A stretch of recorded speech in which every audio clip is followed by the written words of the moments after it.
कोणाचा जन्म कोणाला काय देऊन गेला? बाबासाहेबांचा जन्म आम्हाला न्याय देऊन गेला. जनसामान्यांना कायद्याचे विधान देऊन गेला. या राष्ट्राला जड असं संविधान देऊन गेला.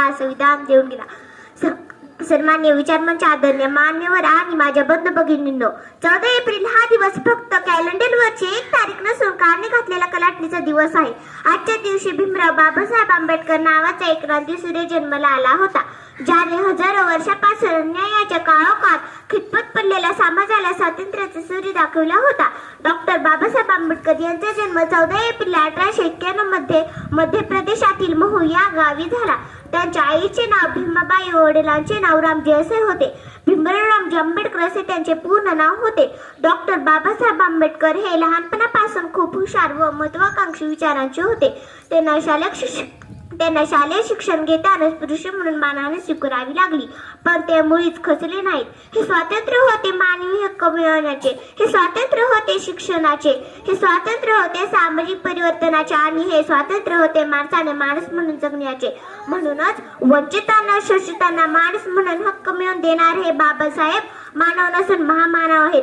एक व्यक्ती आपल्या एका जीवनकाळात किती प्रचंड कार्य करू शकतो याचे उदाहरण म्हणजे बाबासाहेबांचे जीवन आहे. केवळ स्पृश्यासाठी नव्हे तर भारतीय महिलांसाठी देखील त्यांनी संविधान कायदेशीर तरतुदी करून ठेवल्या आहेत. म्हणून बाबासाहेब कुठल्या एका जातीचे नेते नसून अखिल मानव जातीचे नेते आहेत. पुन्हा एकदा बाबासाहेबांच्या विचारांची मूल्यांच्या संघर्षाची भावनेची गरज भारतीय समाजाला जाणवत आहे. म्हणून बाबासाहेब कुठल्या एका जातीचे नेते नसून अखिल मानव जातीचे नेते आहेत. या महामानवाला त्यांच्या जयंतीनिमित्त माझा मानाचा मुजरा. जाता एवढेच म्हणे की अंधार दाटला फार आता दिवा पाहिजे. नव्या या जगात नवा सूर्य पाहिजे. अन्यायाला या देशात मत जाऊ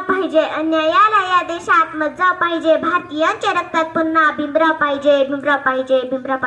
एवढे बोलून मी माझे भाषण संपवते. जय हिंद.